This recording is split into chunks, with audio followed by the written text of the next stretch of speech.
مرحبا، اليوم فيديو جديد غادي نحضروا مع بعض كيك فقط بيضة واحدة بواحد الطريقة اللي هي ناجحة 100%. فقبل ما نروحوا لطريقة التحضير ما تبخلوش عليا باللايك والاشتراك لهذه القناة، وكذلك تلقاو الانستغرام ديالي في الديسكريبشن بوكس. ويلا فرجة ممتعة.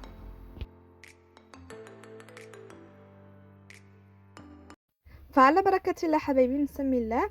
اول حاجه غادي يكون عندنا كاس ديال الماء دافي مع ملعقه صغيره غير مملوءه من الخميره الفوريه، خميره الخبز. فهذا هو السر اللي غادي يخليكم الكيك ديالكم طالع وكيجي مفشفش. فقط بيضه واحده.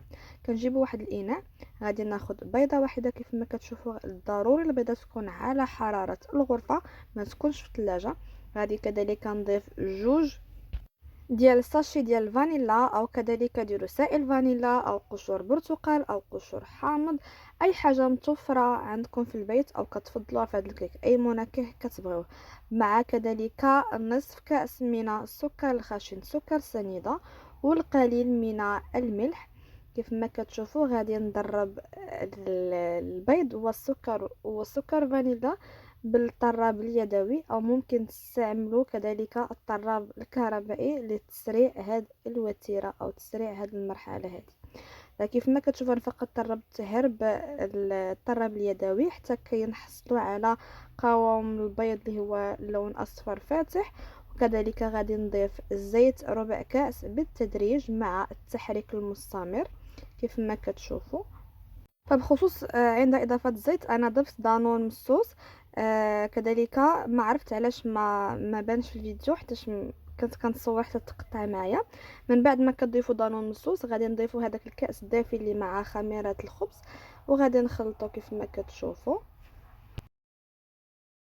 ثم غادي نضيف الكأس الأول اللي هو حوالي 150 غرام من الدقيق الأبيض خاص بالحلويات.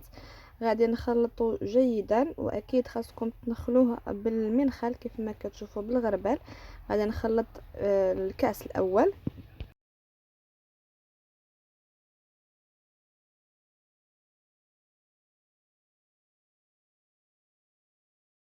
ثم غادي نضيف الكأس الثاني، وكذلك مع التحريك حتى ما يبانش لينا اي حبيبات في هذا الخليط.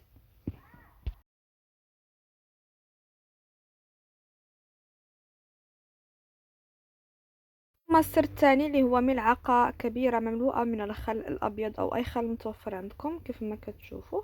فهو اللي كيخلي الكيك اللي هو كيجي مفشفش وكيجي رائع وهشيش. من بعد ما خلطت الكيك ديالي غادي نخليه جانبا يرتاح. غادي ناخذ الشوكولاته دارك شوكليت، حبيبات الشوكولاته، وكذلك عندي الفرومبواز.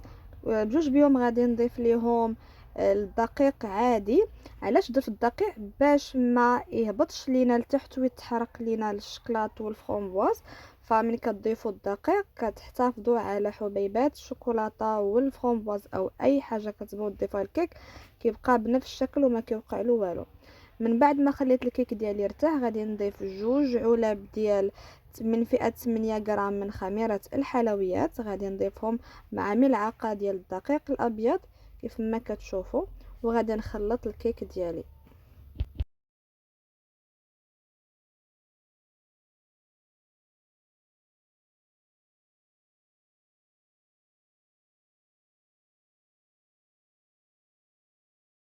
بعد ما كنخلط الكيك ديالي كيف ما كتشوفوا كنشوف باللي ما فيه حتى تكتلات او اي حبيبات، كيكون صافي الخليط ديالي جاهز. من بعد كناخذ المول اللي غادي نكون دهنه بالزيت النباتي والدقيق او الزبده والدقيق.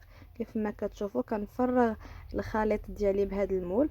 ممكن تختاروا اي مول متوفر، فمن الاحسن انكم الا كان عندكم مول ديال بان دومي غادي يكون احسن.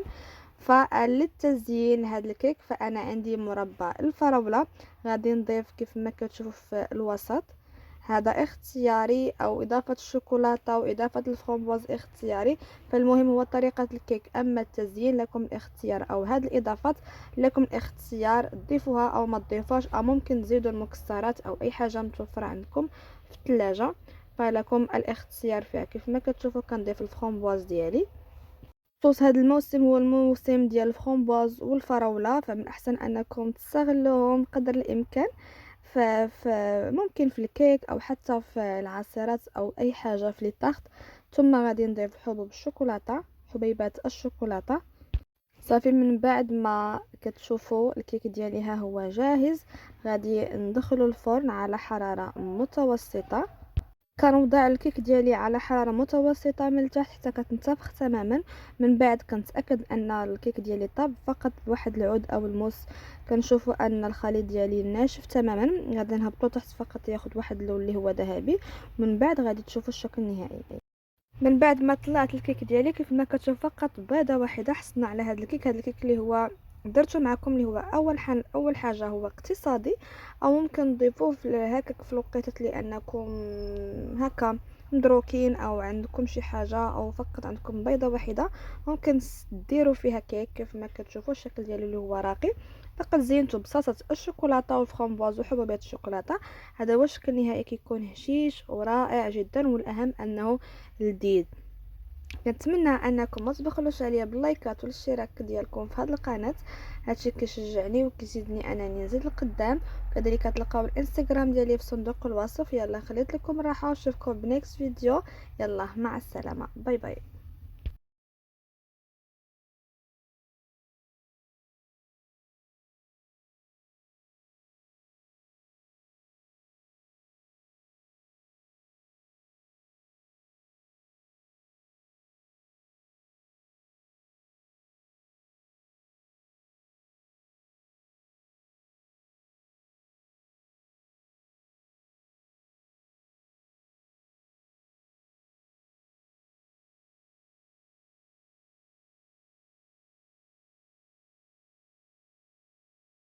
أي وسط اجتماعي لابد أنه على الأقل يوفر واحد مجموعة الخدمات واللي من بينها الترويح، والرياضة جزء من الترويح.